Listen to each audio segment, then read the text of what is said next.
Hello sparrows, welcome to Pippi Goes to a Tea Party. Can you imagine that? So I have my best Pippi tea dress on and my pearls and my gloves and my jewels and my best Pippi-ish tea party hat, and away we go. So are you sitting comfortably?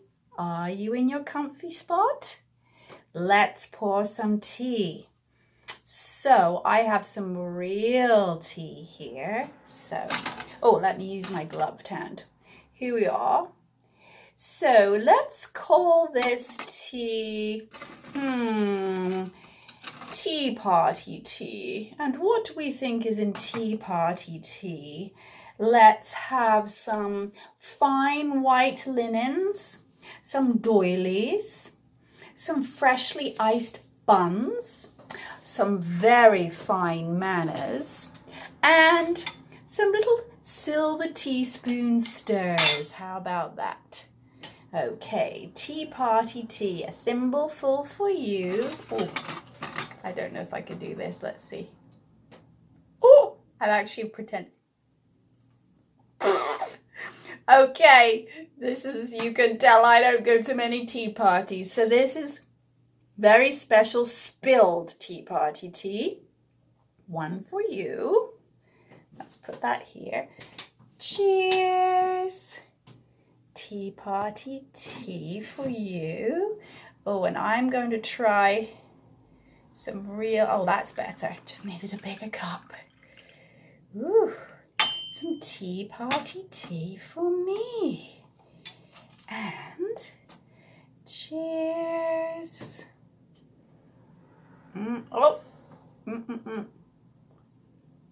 Pinky up, pinky up. Put your little pinky up. There we are. Cheers. Now there's our wishes. Give yourselves a big hug. Big hug. I hugged a tree this morning and felt much better. Now we're going to blow some wishes out of the window for all the people in all the world who would like a big hug and extra love. You're getting really, really good at that.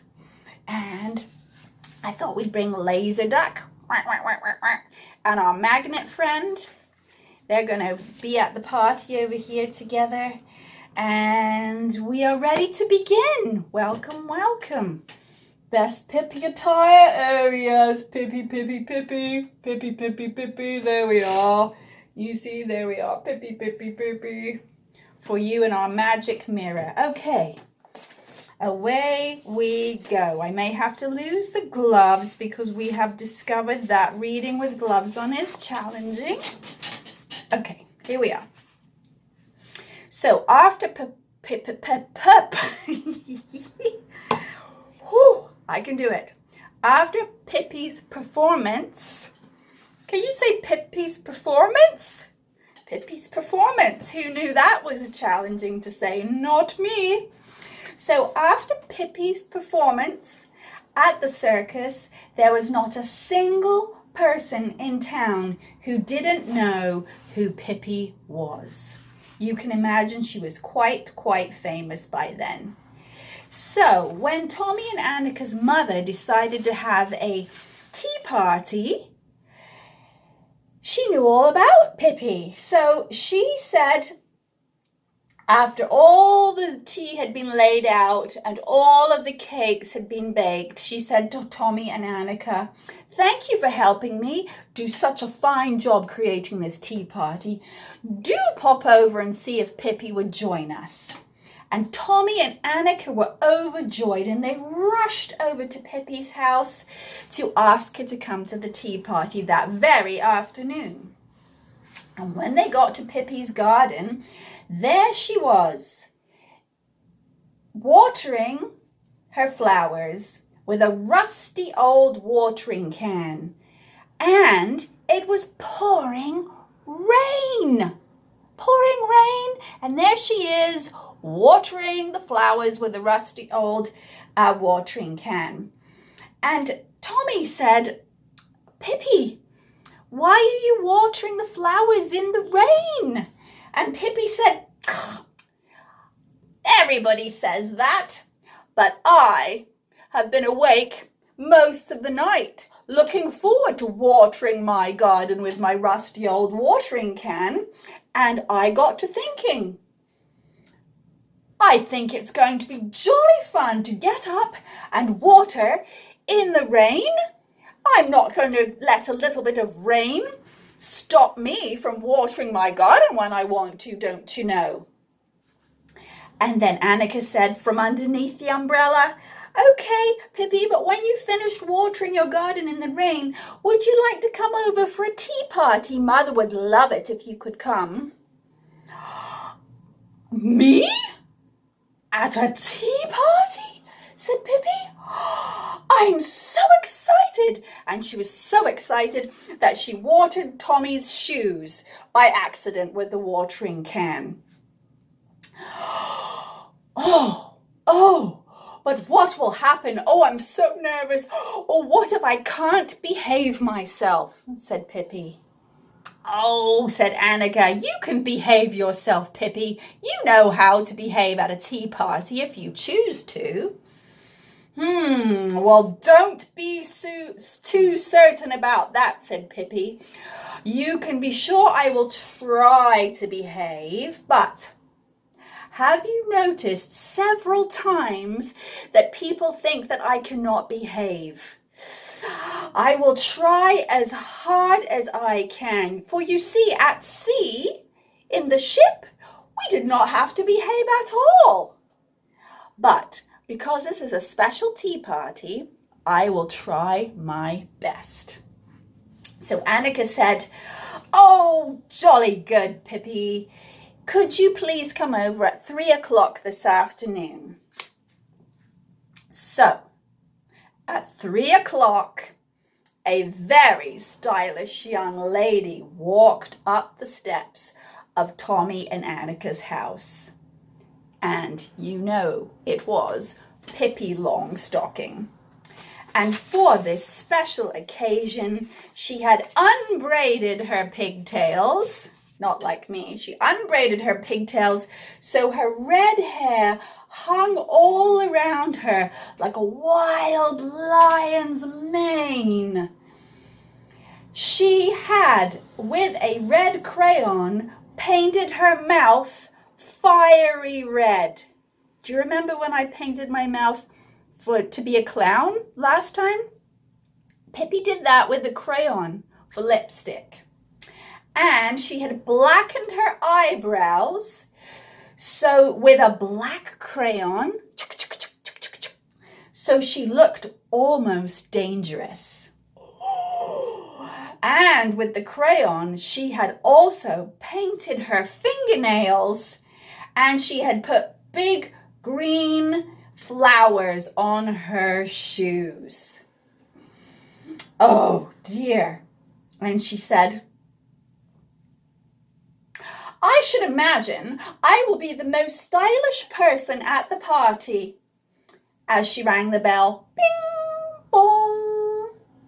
Now in Annika and Tommy's living room sat 3 fine ladies, and with them were Tommy and Annika and their mother. A wonderful tea table had been spread, and the fireplace was filled with a burning fire flickering brightly. The ladies were talking quietly with one another, and Tommy and Annika were sitting on the sofa looking at a photo album together. Everything was very calm and very, very peaceful.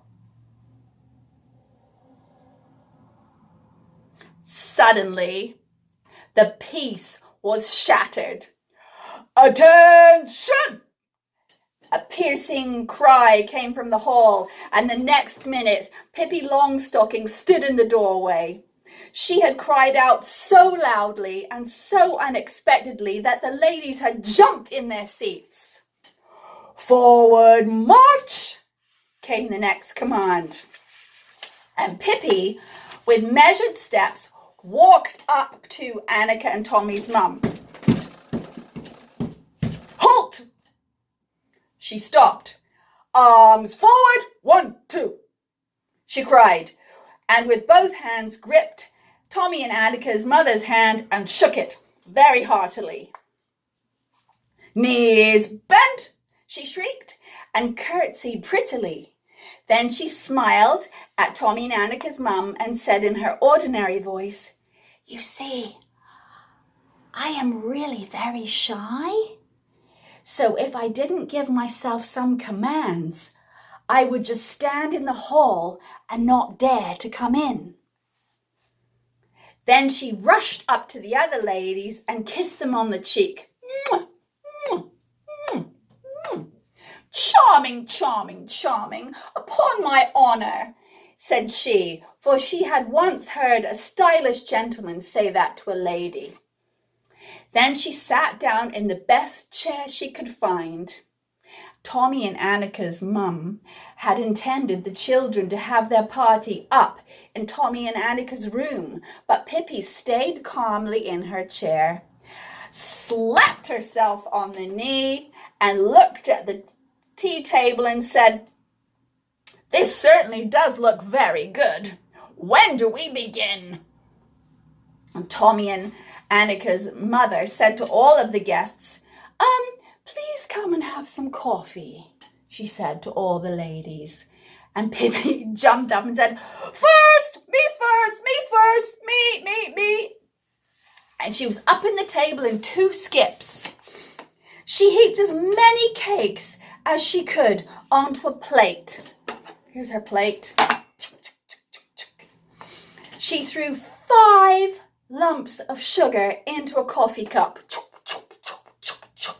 emptied half the cream pitcher into her cup, and was back in her chair with her lute even before the other ladies had time to reach the table. Pippi stretched her legs out in front of her, and placed the plate of cakes between her toes. Then she merrily dunked cakes into her teacup and stuffed so many in her mouth at once that she couldn't have uttered a word, no matter how hard she tried.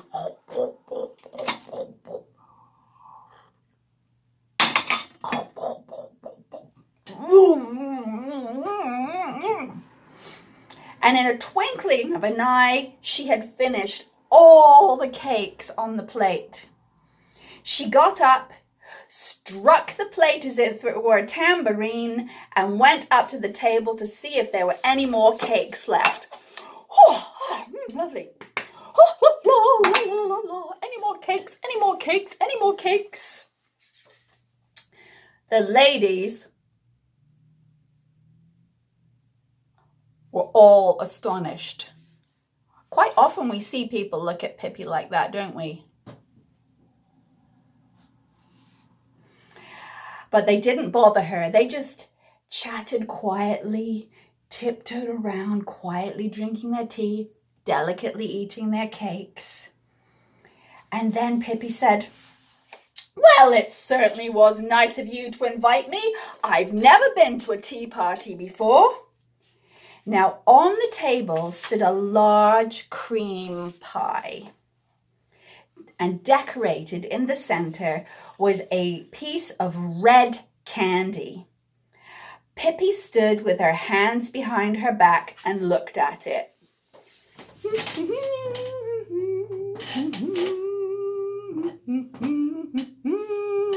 You can tell she's looking at that red piece of candy. Oh no, what is she going to do? And suddenly, she bent down and snatched the candy with her teeth. Oh no! But she dived down a little too hastily. And when she came up, her whole face was covered with cream.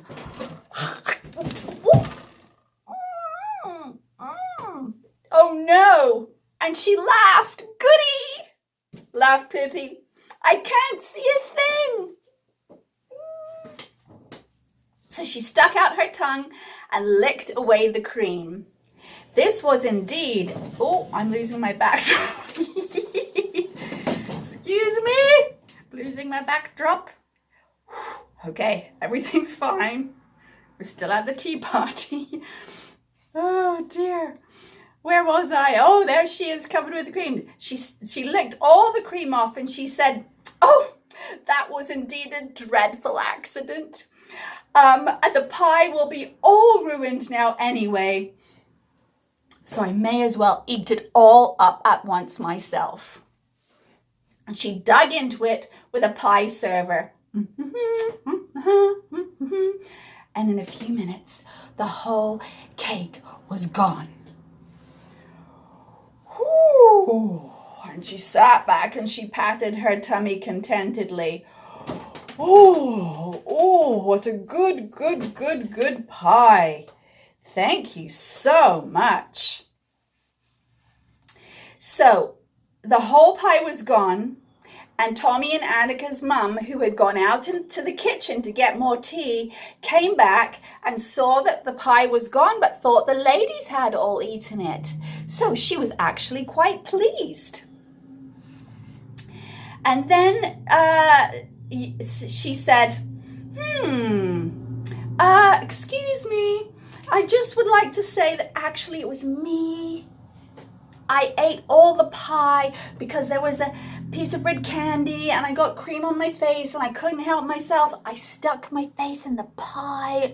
I'm so sorry. I ate the whole thing. Maybe you have something else for your guests. But she said, we really shouldn't feel bad about such a little accident like that, because the main thing is that we have our health.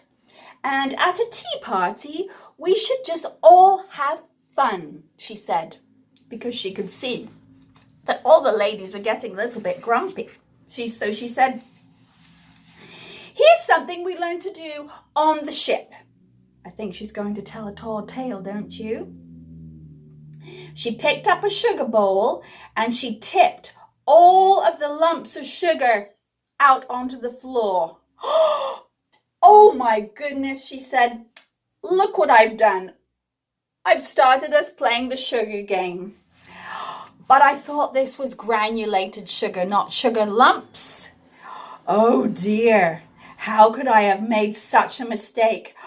Oh, bad luck seems to follow me everywhere today. And thereupon, she took a sugar spoon out of another bowl and began to sprinkle granulated sugar all over the floor. Ah, dear, oh dear. And she said, well, I hope you notice that this is the kind of sugar you're supposed to sprinkle on things. So it's perfectly all right for me to do this, because why? Should there be a kind of sugar to sprinkle on things? If you don't sprinkle it on things, then it isn't sprinkle sugar. And, well, on the ship we used to do this because it's fun to walk on the floor. It makes a crunching sound, especially if you don't have your shoes on. So you know what we can do? We can all take off our shoes and we're going to walk in the crunchy sugar with bare feet. And with that, she pulled off her shoes and her stockings. And she said, oh, you all ought to try it. So fun. Well, at that moment, Tommy and Annika's mother came in and she was not at all pleased with sugar all over the floor. So she asked the children to sweep all of the sugar up immediately. And then, as they were sweeping, Pippi told a tall tale. And you know how she likes to tell a tall tale when things are a little bit tricky. And I can't not turn the page with gloves on. Where are we? There we are. Here we are. All right, let's put that back here. So remember that I leave out some parts of Pippi because it's a little bit old-fashioned and some of the things we aren't appropriate. So here we are. So Hold your horses. Not the porch horse, though. Just any old horses, not real horses. How about that? Now I am really turning into Pippi, and I'm rambling on about nothing in particular to tell you that. As Pippi was sweeping up the sugar to try to get herself out of so much trouble, she decided to tell a story which may have been a bit of a tall tale. Let's see what she decides to tell everyone. She says, well, sweep, sweep, sweep, sweep, sweep. My grandmother not only liked to sprinkle sugar onto the floor, my grandmother also liked to break china. She liked to set her clock for every Tuesday, get out all the fine china that she had, and at 5 o'clock, she would smash the china onto the kitchen floor. You could hear it smash, tinkle, smash, tinkle, smash. She began with the coffee cups, and then the glasses, and then the little things that went on and on and on into soup bowls and dinner plates, and then she finished up with platters, and then finally the big tureen. Smash, smash, crash. All morning it was such a joy to hear. Well, by that time, Tommy and Annika and their mother and all the ladies at the tea party really had enough of Pippi's storytelling and said, Pippi, really? Thank you for coming. Thank you for cleaning up the sugar. Please do not start smashing up the china. It's been fabulous to have you. Thank you so much. Now it's time for you to go home. And with that, Pippi said, it's been my pleasure, everyone, and forgive me that I could not thoroughly behave myself, fine ladies at the tea party, and Tommy and Annika's mother. Here is a curtsy, here is a curtsy. And with that, she put back on her large hat and went down the garden path, waving all the way home, happy with her full belly, full of delicious cake with a little bit of cream still on her cheeks, and very happy to go home in the rain with the flowers in her hat getting soggy.